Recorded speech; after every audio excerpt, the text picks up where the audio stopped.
Marcus Henderson stood in the rain outside the 24-hour diner, his work boots worn through at the soles, watching a young woman sob into her hands beside a broken-down sedan. He had exactly $18.42 in his wallet, money he'd been saving all week to buy his 6-year-old daughter, Emma, the winter coat she desperately needed for school. The temperature was dropping, frost already forming on windshields, and Marcus knew that what he was about to do would mean Emma would have to wear her thin jacket for at least another week. But as he watched this stranger's shoulders shake with desperation, something inside him simply couldn't walk away. If you believe in the power of kindness and second chances, please hit that like button, drop a comment below, and subscribe to this channel. What happens next will restore your faith in humanity. Marcus approached the woman carefully, his voice gentle despite the exhaustion weighing down every word. She looked up at him with red-rimmed eyes and explained through broken sentences that her name was Sarah Mitchell, that she was trying to get to Springfield Memorial Hospital 3 hours away, where her mother had just been rushed into emergency surgery, that her car had died and she had no money for a bus ticket or a tow truck.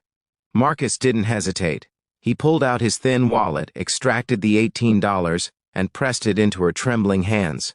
It wasn't enough for everything she needed, but it would get her on that bus. Sarah stared at the money, then at Marcus's face, taking in his worn clothes and exhausted eyes that told the story of a man who clearly had nothing to spare. She tried to refuse, but Marcus insisted with a tired smile, telling her that mothers were precious and that she needed to get to hers.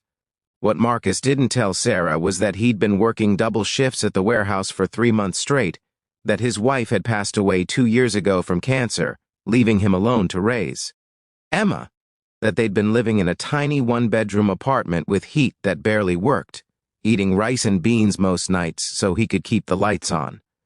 He didn't tell her that those $18 represented dozens of hours of overtime, of choosing to walk to work instead of taking the bus, of skipping lunch. He simply wished her well, told her to go be with her mother, and walked back into the rain toward his apartment, where Emma waited with their elderly neighbor, Mrs. Chen. That night, as Emma slept beside him in their shared bed, wrapped in every blanket they owned, Marcus lay awake wondering if he'd made the right choice. He loved his daughter more than life itself, and the guilt of not being able to provide her with something as basic as a warm coat ate at him constantly.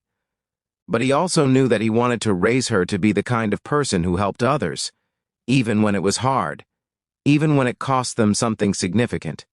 He fell asleep praying that somehow, some way, things would get better. The next morning began like any other. Marcus made Emma oatmeal for breakfast, walked her to school, and was heading home to catch a few hours of sleep before his afternoon shift when he noticed them. 5 black SUVs were parked outside his apartment building, expensive vehicles that looked completely out of place in his rundown neighborhood. His heart raced with worry. Had he done something wrong? Was there some legal trouble he didn't know about? As he approached cautiously, the doors opened, and several people in professional attire stepped out, followed by Sarah Mitchell. But this wasn't the desperate, crying woman from last night. Sarah was composed, dressed in an elegant business suit, and she was smiling. She walked directly to Marcus, her eyes filled with tears, and before he could speak, she began explaining everything. Sarah Mitchell wasn't just anyone. She was the daughter of Robert and Catherine Mitchell, founders of Mitchell Industries, one of the largest manufacturing companies in the state. She had been driving herself that night, refusing security detail as she often did, wanting a moment of normal life. When her car broke down and Marcus had given her his last $18 without knowing who she was, without expecting anything in return, she had been moved in a way that changed everything. Sarah had researched Marcus after their encounter, learning about his struggles, his late wife, his beautiful daughter Emma, his character that shone through despite his circumstances. The SUVs weren't there to intimidate. They were there to deliver news that would change Marcus's life forever. Mitchell Industries wanted to offer Marcus a management position at their company with a salary that would allow him to provide for Emma comfortably. But that wasn't all. They had paid off his debts, secured him a 3-bedroom house in a safe neighborhood with good schools, and established an education fund for Emma that would carry her through college. Marcus stood frozen, unable to process what he was hearing. Sarah took his hands in hers and told him that his $18 had given her mother precious time, that she'd made it to the hospital, that those hours mattered. But more than that, Marcus's kindness had reminded her and her family what truly mattered in life. What kind of people deserve to be lifted up and celebrated? If this story touched your heart, please comment Faith Restored below and share this video with someone who needs to hear it today. As tears streamed down Marcus's face, he thought about Emma, about the winter coat he could now buy her, about the warm home they'd have, about the future that had suddenly opened up before them like a sunrise after the longest night. He'd given away his last $18, expecting nothing in return, acting purely from the goodness of his heart. And the universe, in its mysterious way, had seen him and decided that kindness like his deserved to be rewarded.